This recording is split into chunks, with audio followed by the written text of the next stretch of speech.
This is Duke University.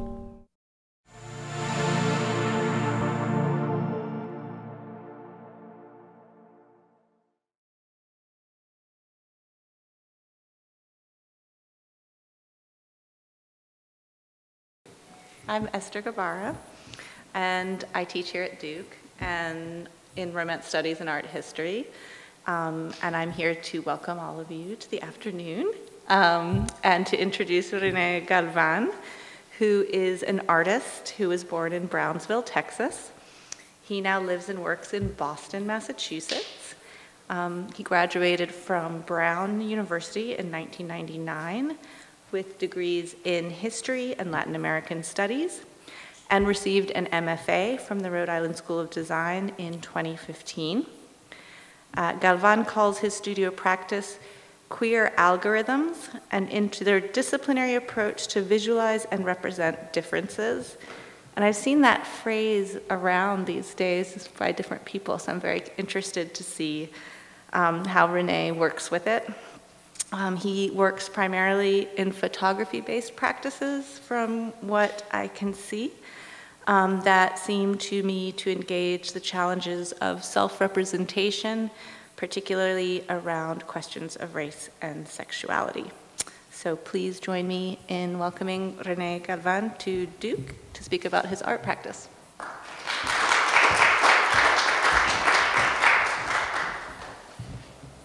Thank you. That's very generous. And thank you to Claudia and the program here in Latino Studies in the Global South for hosting this conference and giving me the opportunity to share my studio work with this audience.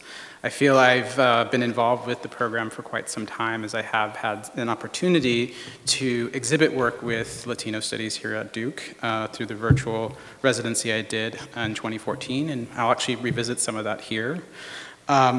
But essentially what I want to do in the time I have is to talk about my studio practice, which uses research, journaling, sketching, and sketching as a performative frameworks to visualize information, reveal spaces, and engage with aesthetic forms like collage, artist books, sculpture, and image making. I started off this talk with this image here, which I think is a nice sort of prototype of the kinds of things you might see. It is a sketch, it is a photograph, and it is a drawing that are layered on top of one another. As you can tell in the top left-hand corner, there's this line from the sketchbook. And it's this way that I try to look at how can I sort of fill in the gaps of information and disrupt the ways that I might actually be looking at things, but also have a lot of fun with my practice. This was taken in Provincetown a year ago when I was in an antique store just looking at things, and I was struck by the two pigs. They were just really awesome, and I tried taking this picture over and over and over again, and the image just would not capture because there was a mirror and there was really bad lighting. So I used up an entire roll of instant photographs to try and capture this one picture, which I was still unable to get. So I had to sit down and think about, well, what is it that I was trying to look at? And I really loved the lamp.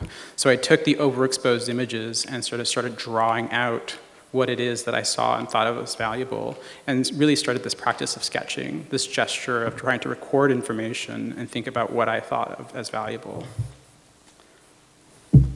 So I'm not going to do anything chronological, but I did want to start off as we go into this.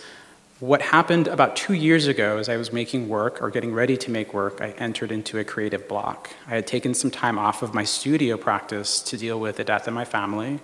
And when I was ready to come back into my practice, I didn't really have in mind the kinds of things I wanted to work on. So when you have these blocks, or when I have these blocks, I tend to try and challenge myself just to work through things and not think about them. So I started off with the idea of, I love books, I love reading, I'm going to make this a performance and read a book a week and let the selections determine themselves as I start thinking through questions about each book that I read. What ends up happening is I've created a poem to my own sort of like surprise. This work is called Arranged Reader, a Love Poem, and it reads, "The dramatic imagination, luminous and gray, a field guide to getting lost, why photography matters, toward a philosophy of the act, you are free, darling, alone together do androids dream of electric sheep, fear and trembling, close to the knives, The Male Body, Care of the Self, Looking Backward. What I took after completing this sort of practice of thinking through all the questions that were being asked was to see, what am I seeing in myself by looking at these works? What am I missing? And how will this direct my queries as I move forward? And equally, what do I do with all these books? It's sort of a problem when you are researching and you want to have access to materials, but not really sure what to do with them afterwards. So I, in a way, made my problem bigger. Instead of just housing a collection of books, I've decided to make a library. And in making a library, I wanted to think through, what are the important elements of that? What are the things that I think are really powerful and valuable? And how do I see these things? I abstracted the books to card catalog entries, looking at titles, looking at the qualities that I assign to them, how they're ascensioned into my collection, and how I start to begin this process of identifying them through period information and numbers. Here's a selection of works. The first one there, if you can't read, is Mark's little book about Kinder eggs. They're illegal in the United States. But it's a zine, and it's an artist book, and it really sort of was amazing to see that people were making this kind of work and taking it, and it was being taken seriously. And it was something I had acquired at Printed Matter in New York. Another example is books that I thought were sort of canonical and important to my own practice. Here you have A Field Guide to Getting Lost by Rebecca Solnit, Caucasia by Dancy Senna, Einstein's Dreams by Alan Lightman, On Photography by Susan Sontag, and on top of the list, The Butch Manual, sort of a parody book that came out in the early 80s about drag and the performance of drag in leather. And it was a book that I started revisiting as I thought about performance myself and how the sort of replication of things is really informing my own gender and the way that I think other people might see me.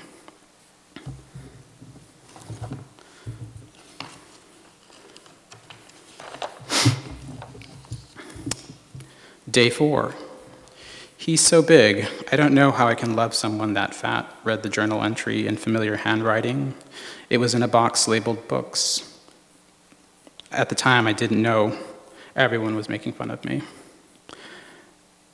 As I had mentioned, in 2014, I was a resident blogger here for the Latino Studies program in the Global South, and the reason I wanted to include some of that work is because the entries that I had actually done here have become touchstones for my practice and things that I revisit to think about how I see the self and how others might see the self.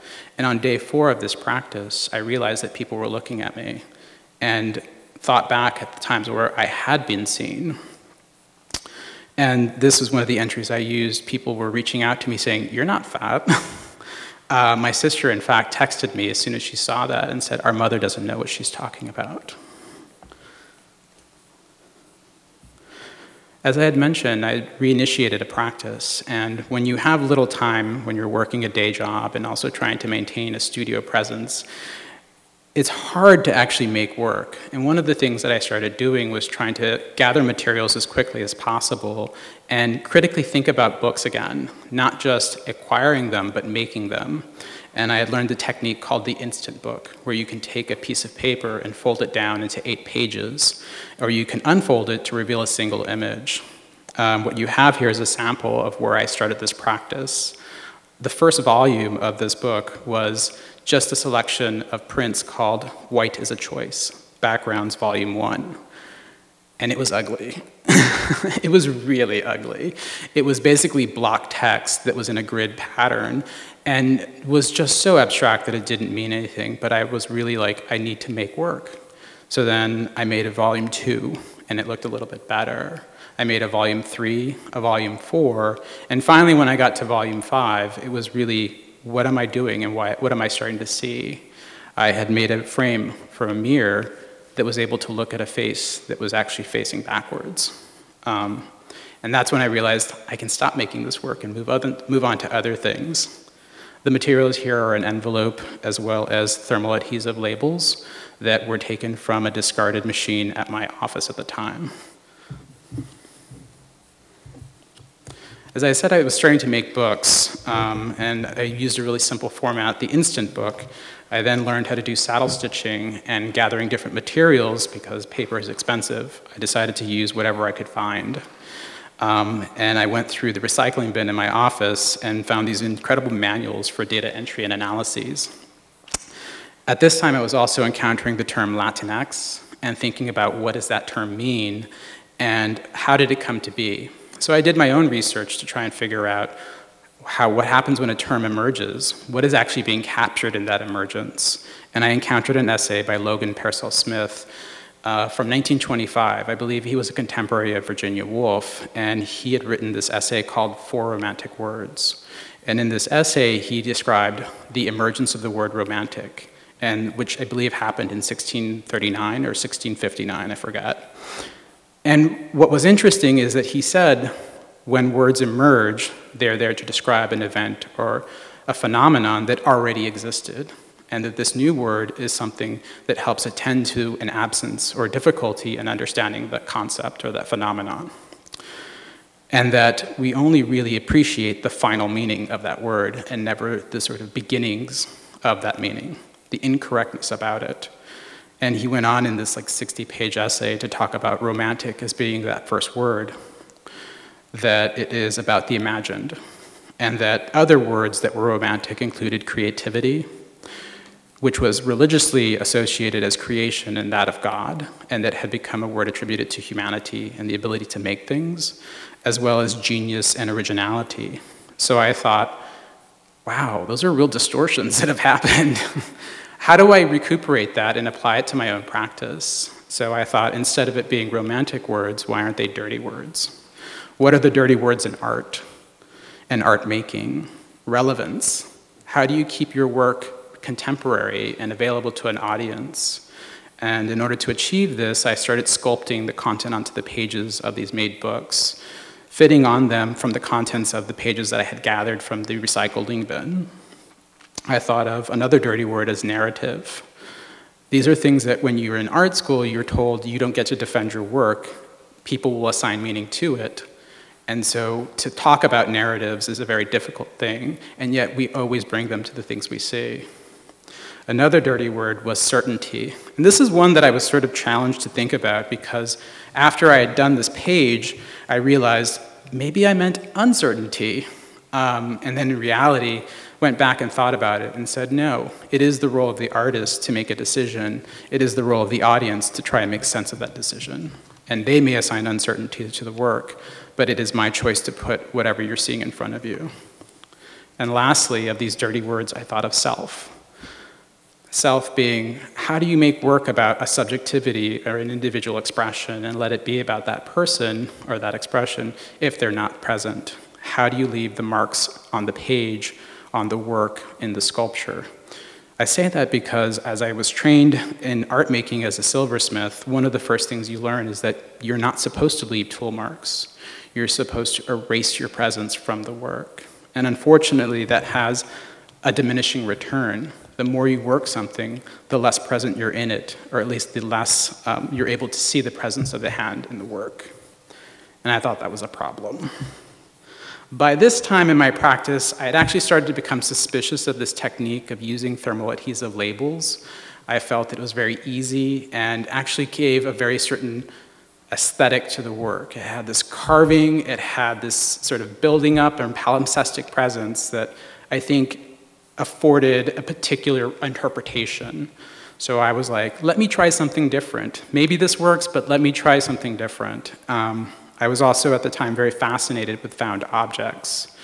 So as to step away from these constructed images, I thought, let's make it even more constructed. Let's make this problem bigger. If I find things, where do these things belong? So I created this idea of a National Institute of Historic Records, and this is the Division of Propaganda.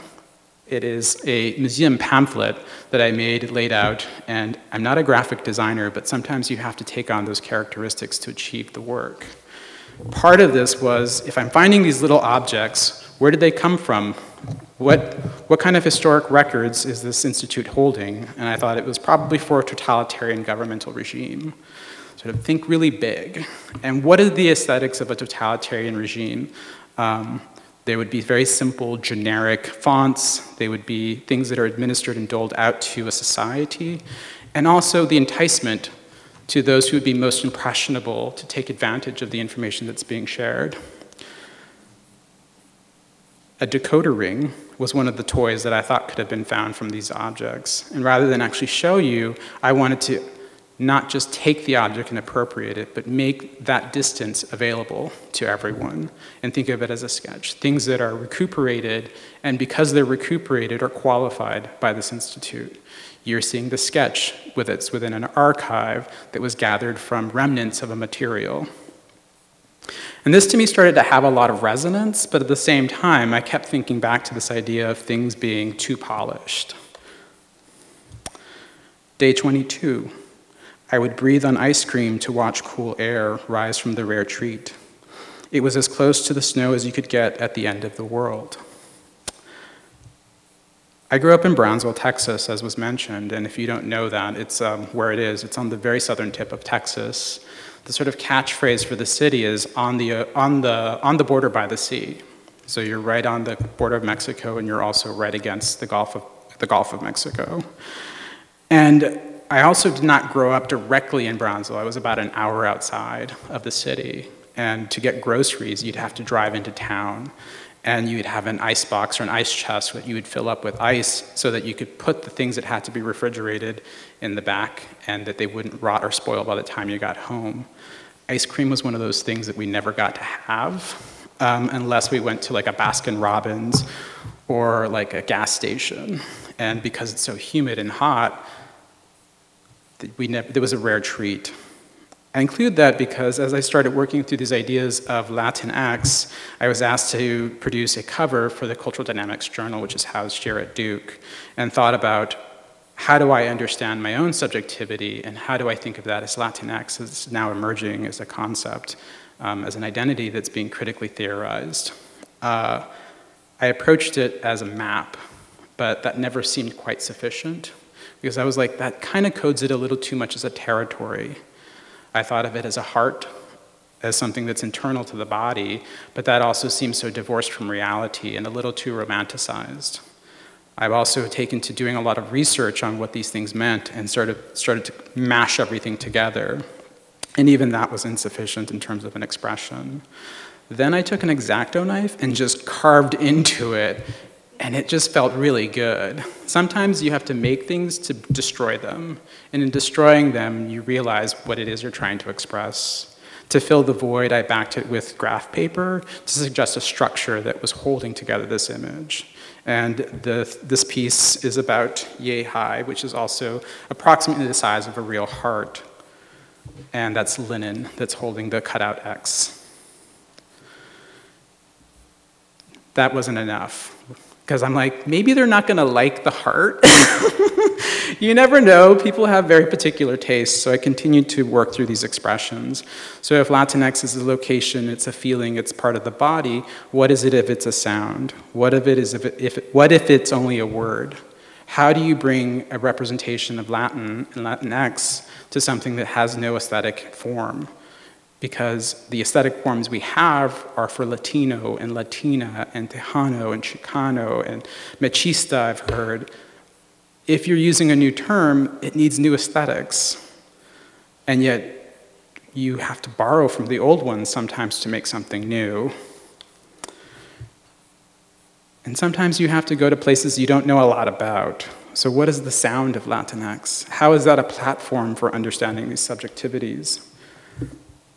What if it's a history that's informed by a Google search and you're revealing the metadata behind that image, behind that history? What if it's just code? What if it's just information that hasn't been resolved yet? What if it's the search results that you look at and realize that in looking at, you've validated how other people will see Latinx? And in this instance, I was doing a search on Latin crossing, thinking through, well, if an X is there, it's a crossing, very literally, and was surprised to see how quickly Google was able to return information and gave me an impression of what Latinx was. What if it's the image within the image? in that moment of trying to break through and see something other than a horizon. Day 12. He spoke of Paris pressing against my side, asking if I'd been to Istanbul. Do you know the joy of getting lost? A gesture that was more an invitation than denial. I looked away. Where are you from, really? I include this image and this particular day because I was struck by the time of when I was actually making this work, that I was seated at a bar, I was drinking pineapple and vodka, and this man sat next to me and was fidgeting with his iPhone and was trying to get me to help him. I realized very quickly that he was hitting on me and really wasn't trying to pay any attention or mind to him. And then he asked, do you know how to turn down the brightness of the screen? And I looked over and saw that the phone was showing me the metro for Paris. And then I looked at the guy and said, I'm an Android. So I don't know much about iPhones. And then also realized, I know this guy, he should know me. We hooked up 15 years ago. He doesn't remember or he doesn't recognize me. And I thought, that's a very strange moment to have someone look into you and not see you, and then also to realize that you are not being seen even though you're being objectified. Some of my work is really serious, some of it's really just fun, and some of it's just collage, to keep the hands busy, to keep the mind working. This was a series of images that I started working on. I call it blanks, where I take different things and mash them up. And given this idea of time and the appearance of the body, I thought this was a critical one. I was also struck recently by some posts I've seen on social media about the Annenberg Research Institute at University of Southern California. They do a study every couple of years on the representation of minorities in cinema. And when I was in grad school, I was like, wow, this is amazing, this is great research, it's going to be awesome. They looked especially at Latinas and speaking roles and how Latinas are represented. And even though they talk very clearly about the percentage of Latinas in speaking roles in cinema, no one ever really delves into the other components of this research, which include the eroticization and sexualization of female characters. And when I looked at this study in 2014, initially, I was surprised to find out that of the 10 or 15% of roles that are attributed to Latinas, over 80% at the time were actually sexualized, meaning they were scantily dressed, they were prostitutes, etc. And to know that the research had been released again, I went back and looked at the same data point and saw, wow, it's not 80% anymore, it's like 40%. So still just over 50%, almost 50% of the time, the way that we see Latinas on screen, the way that I consume people that I associate with is sexualized. So what does that look like when you take a sexualized image and show what you actually get? These were captures that were taken when I did this practice of the virtual blogger. I put them together as a body, thinking like, what is so eroticized about different body parts? But like I said, sometimes it's about being fun, and also thinking about how often we are looking at ourselves. This is a work called Failed Selfie, and it's totally like okay to laugh at this one. I posted on social media, people go crazy for it, like they love this, and I'm like, what am I not seeing? When I take a selfie, I usually just go click, post it, no big deal, but sometimes I realize, oh, my eyes are closed. And when I become aware of that, when I take the time to reconstruct that pose, that's when I do this work. To make people aware that you're not always perfect, that the images you're seeing are actually being edited for your seeing, your viewing pleasure, as it were. 1, 2, 3, 4, 5 made fists, pummeling, pummeling. He pulled me off my brother. This makes you a man, he said. It's a story he tells, forgetting to mention my tears and shame. I wanted to think about the way that instructions affect the self. And this story is obviously, in some ways, about how I learned to be who I am through my father. And it's not something I'm proud of, but it's also part of who I am. And what are those power structures that are at play, and how do they continue to play out, and how do you see them as they come into other parts of your life? I had the opportunity to read Valeria Luiselli's Tell Me How It Ends. It is a work about unaccompanied minor immigrants to the United States and how they're processed through the legal system. And what struck me about that work was really a couple of things, but most critically, I was an unaccompanied minor going back and forth to Mexico from Brownsville. My grandfather would give me $2 and send me to the library, and during lunchtime, I would walk across the border, pay my fee, get a sandwich, get a soda, have it, come back at the age of 6, 7, and 8, and it wasn't a problem at all. All you had to do to come back into the country was say you're a US citizen. That's no longer the case, nor do I think they would allow children to do that anymore. But it was different times. So what I did in reading this work was interpret it kind of through my own lens, but also through the information of like, what is she sharing? What do I remember about my own experience in crossing the border? And how I tried to make sense of seeing others cross the border, which was often done in broad daylight. I made the book. I went back to some of the techniques I understood, in this instance, taking pages from a data entry manual and whiting out images and overlaying these thermal adhesive labels. This book is actually passport size and is working through a couple of different things. And I wanted to share it because this is a work that I'm actually trying to revisit and think about the ways that this is in conversation with a lot of issues that are circulating contemporaneously. This is a detail of the spread. The line that cuts through the two words imagined and ordinary is a representation of the US-Mexico border from California to Texas. Here is another spread in what I call passport pages, the act of crossing. What actually changes when you do cross the border, the thing I started to think about. I grew up in Brownsville. My mother is Mexican, and I learned Spanish very early, but I also learned not to speak it. I was of that sort of era of acculturation and assimilation. And one of the things that I always kind of had a problem with is that I understood Spanish very clearly, and yet there were many times where I just couldn't make sense of the words I was hearing. And one of those instances was a PSA announcement back when they were doing drugs. Drugs is a big thing. And it was in English and in Spanish, and a little boy came on the television and said, "I want to be an avocado." It's funny because to my ear, I heard avocado, the fruit, vegetable, and yet the word for lawyer in Spanish is abogado.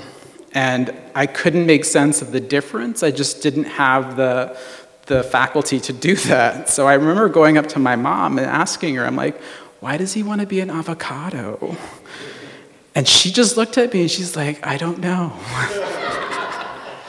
So I couldn't make, I think I saw it again like a few years later, and I was like, how did I ever think he wanted to be an avocado? I say that because sometimes it's the sound that I hear first rather than the meaning. And remembering that crossing the border, you go through a little station, and in the valley, it's so hot and it's so humid that it was a moment of respite. It's cold.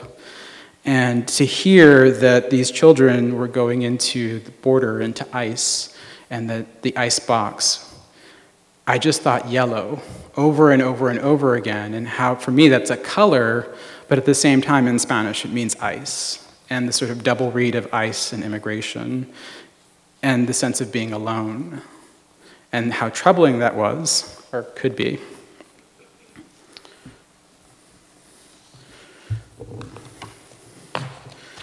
Just making more work, thinking through submissions and how people are brought into a system.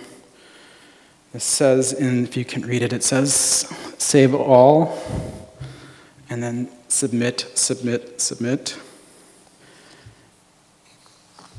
And the detail with this work was, like I said, I was trained as a jeweler, as a silversmith, and it's an understanding of objects that I bring to everything I do.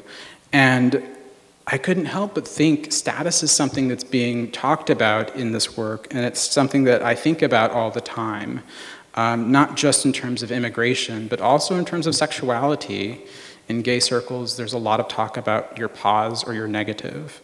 And here it's like, are you an American or not an American? And so status is a question mark for me in many ways, and how do I want to think about that? And having available to me this language of objects and an ID bracelet that does that for you, because status then becomes something you seek out. I realized also that sometimes making books, while a really great venture, is limiting. It's not attending to some of the problems that are expressed in this kind of work. So I decided to make an object from this work, and thought through what happens when you go through this. You're answering questions, you're passing back and forth, you're going through the system. There's this repetition over and over and over again. What does that look like? What does it mean for something to be done in repetition without any meaning?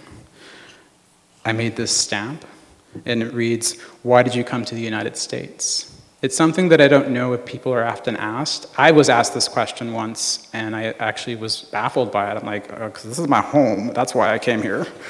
But I have to wonder, if you're a child, do you understand what it means to try to answer something like that? Again, this idea of passports, and to have stamps to be entered into a system, to be treated as nothing more than information. And also not to get like obsessed on the aesthetics of that, but then to think about like, well, to make these kinds of expressions, there's actually a lot of things that get wasted. And this is the ink that's rolled over glass to actually apply to the stamp so that you can print. All of that ink is actually thrown out. And you're just left with this impression. Day 15, routine, throat, chest, abdomen, hands, feet, blood, urine, spit. Still doing what you do?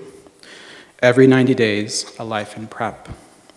The CDC released in 2016 a report that said Hispanics, their own term, are at 70% more likely to acquire HIV, and they used the citation from the 41,000 cases of seroconversion that happened that year and that were attributed to gay men, gay Hispanic men. They also report that Hispanics are more likely to die from diabetes, from heart disease, and obesity, and also pointed out that for whites in the United States, cancer is the leading cause of death, which is not for Latinos. And so I thought, this is an area I haven't really delved into. It's one that I really want to get more involved with, and how do I start to make work about this? Pillbox. This is a digital scan of a pillbox, looking at the pills that I take, things that help me understand how I'm being administered by a system, how am I being shaped by medicine, what does that reflect about me, and what does it mean to be given access to this?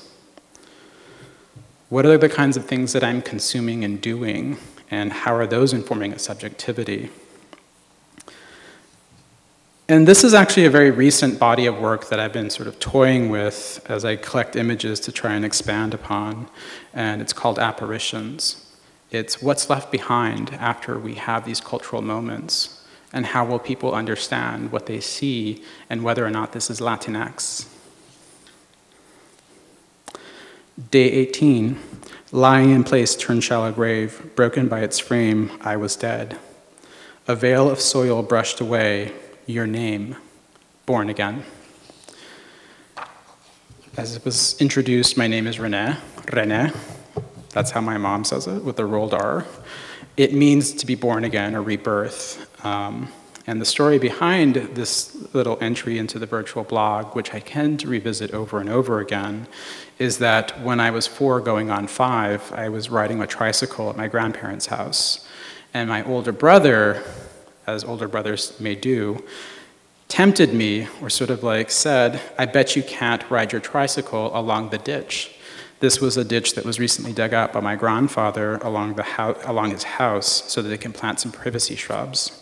And I said to my brother, obviously I can do this, it's not hard.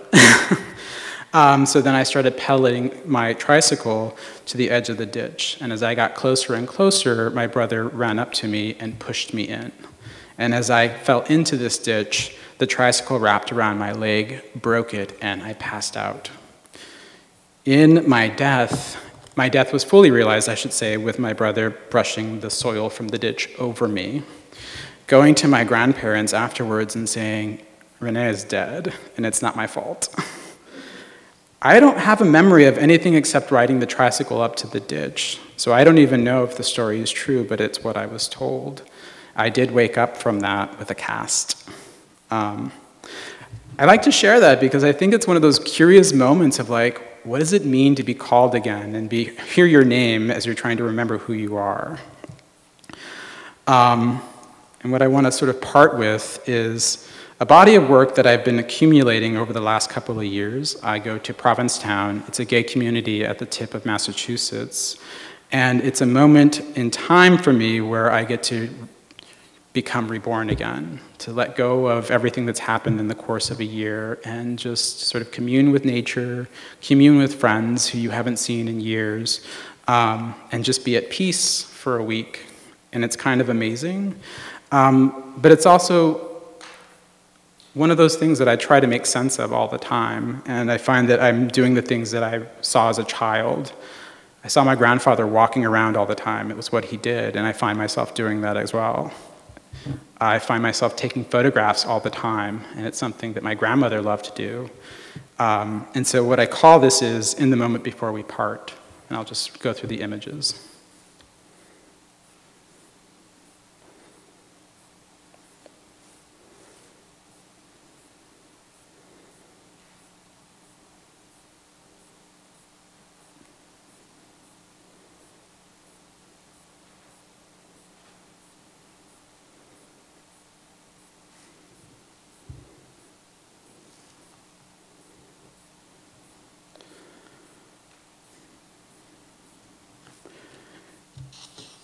One of the things that I realized in making this work was that when you stop following rules, anything is possible, that you're only limited by your imagination. And when I shared this with my sister, she sent me an image and said, I don't know which this is. Are you thrilled or terrified? And I had to say, I don't know, but I love it. Thank you.